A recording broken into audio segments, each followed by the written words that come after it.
He called me into his office on a Thursday morning. I remember thinking it was about the Henderson account. We'd been going back and forth on the strategy for 2 weeks, and I figured he wanted to make a decision. I sat down across from him. He was looking at his desk. He said, "This is really hard for me to say." I said, "Just say it." He said, "We're letting you go." I sat very still for a moment. The we was interesting, because there was no we in that room. There was me, and there was James. James, who I had met at 17 years old. James, who had been the best man at my brother's wedding. James, who I had helped hire, had trained, had recommended for the CEO role 3 years earlier, when the company was looking for leadership, and I had genuinely believed he was the best person for it. James, who was now sitting across from me, in the office I had helped him get, telling me that my services were no longer required. I picked up my coffee cup. I finished what was in it. I stood up, and I said, "Okay, I'll have my desk cleared by noon." He looked relieved. That was the part that stayed with me longest. He looked relieved. What James did not know, could not have known, was that as I walked back to my desk that Thursday morning, I was already doing the math. And the math was going to work out, in a way neither of us expected. I want to be precise about something, before I tell you the rest of the story. This is not a story about revenge. I need you to understand that distinction, because on the surface it might look like one. This is a story about what happens when you are forced, suddenly, humiliatingly, by someone you trusted with your professional life, to finally bet entirely on yourself. I had spent 11 years at that company, 11 years building something that had someone else's name on the door, not because I lacked ambition, but because I had convinced myself that loyalty to the institution was the same thing as building a future. James firing me was the most expensive lesson and the most valuable education I ever received. I just didn't know it yet when I was carrying my box to the elevator on a Thursday morning in April. Let me take you back to the beginning. James and I had met in the summer before senior year of high school. His family had just moved to our neighborhood. He showed up at a pickup basketball game, and by the end of the afternoon, we were arguing about something I can't even remember, in the comfortable way that people do when they've already decided to be friends. We went to different universities, stayed close anyway, the kind of friendship that doesn't require constant maintenance because the foundation is solid. I went into business operations. James went into sales and marketing. We ended up in the same city in our mid-20s. By the kind of coincidence that stops feeling like coincidence when you're older. The company was a mid-size professional services firm. I joined first, brought in as an operations manager. At 26, 3 years later, I recommended James for a senior sales role. When a position opened up, he was good. Genuinely, he could build client relationships with a speed and naturalness that I had learned to recognize as a rare talent. We worked well together. For 7 years we worked well together. When the founding CEO announced he was stepping back, the board asked me, because I was the senior operations person, for my recommendation on internal candidates. I recommended James.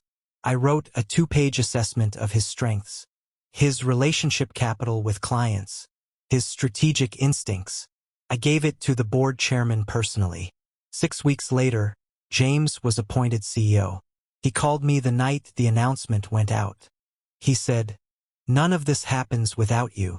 You know that, right?" I said, "Just don't make me regret it." We both laughed. That was 3 years before the Thursday morning, when he called me into his office.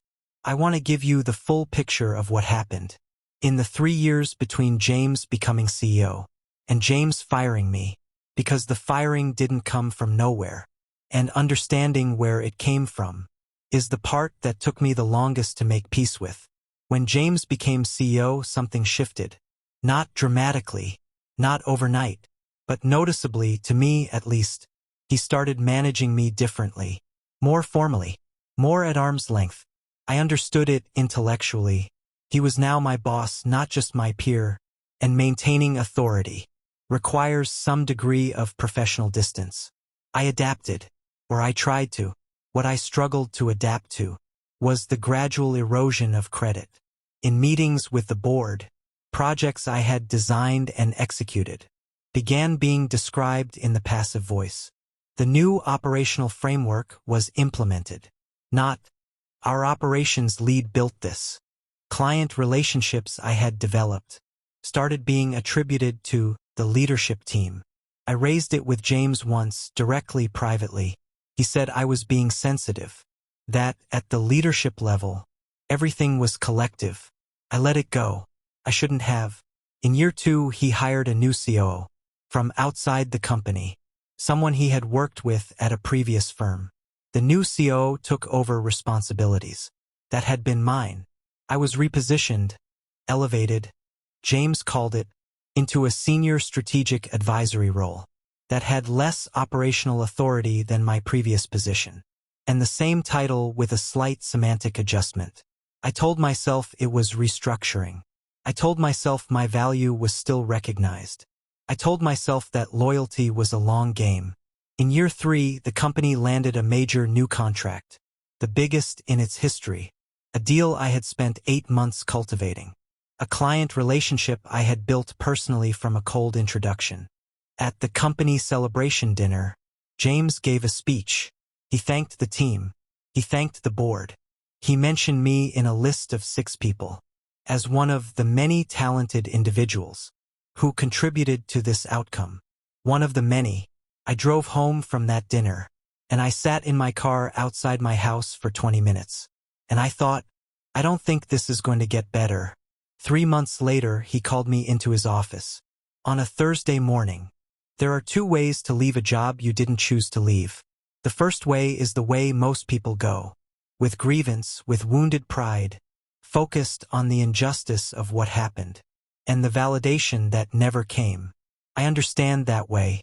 I felt everything it involves. The disbelief, the anger, the spiral of replaying conversations, and asking yourself what you missed, what you could have done differently, whether you were somehow complicit in your own dismissal.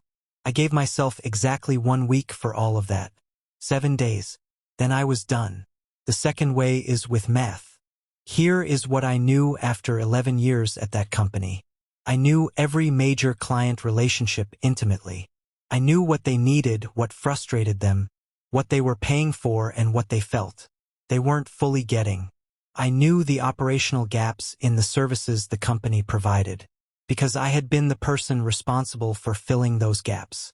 For the better part of a decade, I knew 2 of the firm's most talented employees, who had recently expressed in private conversations that they were feeling undervalued under the new leadership structure. And I knew, because I had spent 3 years watching it happen incrementally, that the company's quality of service delivery had declined since James had redirected resources toward sales growth over operational excellence. I knew all of this, and none of it left the building with my cardboard box. It was all still in my head. So I did the math. The gap I had identified in the service delivery, the thing the company was no longer doing well, was something I could do independently, better, with less overhead, with more focus. The 2 employees who were unhappy, could I offer them something worth considering? The client relationships. Not to poach them, I want to be clear about that. I was bound by a non-solicitation agreement for 12 months. I respected it completely, but relationships don't stop existing. Because an agreement says you can't initiate contact. They just wait. I gave myself 12 months. I incorporated in month 1. I built in months 2 through 11. In month 12, I made some calls. The business I built was a specialized operational consultancy, focused specifically on the service delivery gap. I had watched James's company develop over 3 years. Month 1. Incorporated, named, bank accounts open. Month 2. First client, a referral from a personal contact. Nothing to do with my previous employer. Small engagement. Proof of concept. Month 3. Hired my first contractor. one of the two employees I had mentioned. She had resigned from the company voluntarily. 2 weeks after I was let go, she reached out to me. I didn't initiate. There's a difference, and it mattered legally. Month 4, second client. Larger, more complex. The kind of engagement that required the specific operational depth I had spent 11 years developing. Month 5, a speaking engagement at an industry conference. Booked on the basis of my reputation. The reputation I had built over 11 years. That had my name attached to it. Regardless of what the passive voice board presentations had said. Months 6 through 10. Steady growth. Word of mouth. Referrals. Quality of delivery. Month 11. The non-solicitation period ended. Month 12. I made some calls. The response I received from 2 of my former clients, people I had worked with for years, people whose problems I knew as well as my own, was immediate. One of them said, "We've actually been waiting for your year to be up. Things haven't been what they were. Can we meet?" We met. They became my 3rd retained client. The second call went similarly. By the end of month 12, I had 5 retained clients, a team of 3, and monthly revenue that had surpassed what I had been earning as a salary. And then, the call I had not expected. It came through my business email. A formal inquiry, professional, structured, asking if my consultancy had capacity for a new operational engagement. The company name in the email signature was James's company. I read it twice, then I read it a 3rd time. I called my business partner, the second former employee who had joined me 6 months into the build, and I read it to her over the phone. She was quiet for a moment. Then she said, "What are you going to do?" I said, "I'm going to respond professionally and schedule a discovery call," which is exactly what I did. The discovery call was with their new head of operations, a person James had hired after I left, who was, I learned, struggling with exactly the gaps I had flagged internally for 2 years before being removed. She didn't know my history with the company. She had been hired after I left. She found us through an industry referral. We were, by every objective measure, the right firm for what they needed. I took the engagement.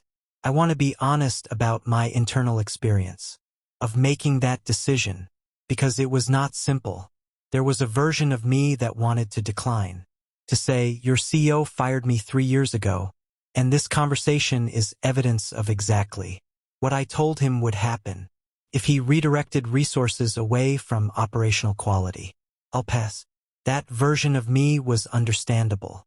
But that version of me was also letting the past make a business decision that the present didn't support. The engagement was legitimate. The work was exactly what I was built to do. The team would benefit from it. The people at that company who were struggling deserved good operational support. Regardless of who their CEO was, I took the engagement. We delivered exceptional work. The head of operations recommended us internally. And then, on a Tuesday afternoon, about 4 months into the engagement, I received a calendar invitation from James. Subject line, "Catch up, long overdue." I accepted it. We met in a coffee shop, not his office. Neutral ground. His suggestion, actually, which told me he had thought about the symbolism. He looked tired. The company had grown in revenue, but the operational challenges had compounded. He knew it. I could see that he knew it. He said, "I owe you an apology for how things ended, and honestly, for some things before that too." I said, "I appreciate that." He said, "What you've built is impressive. I mean that genuinely." I said, "I know you do." There was a long pause. He asked if there was any path to repairing things personally. I told him honestly that I thought we could have a professional relationship, one I intended to conduct with complete integrity, but that the personal friendship had changed in ways that couldn't be unchanged. Not because I was punishing him, but because trust, once broken at that particular level, doesn't rebuild the same way. It becomes something different, something more careful. He nodded. He said he understood. We shook hands in the parking lot. I drove back to my office. My team was in a planning session for a new client. Someone had brought lunch. There was a whiteboard covered in ideas. I stood in the doorway for a moment and just looked at it. The company that had fired me was now paying my company to solve the problems I had spent years warning them about. I had not planned that outcome specifically. I had just built something good and let the market decide. The market decided. Here is what I want to leave you with.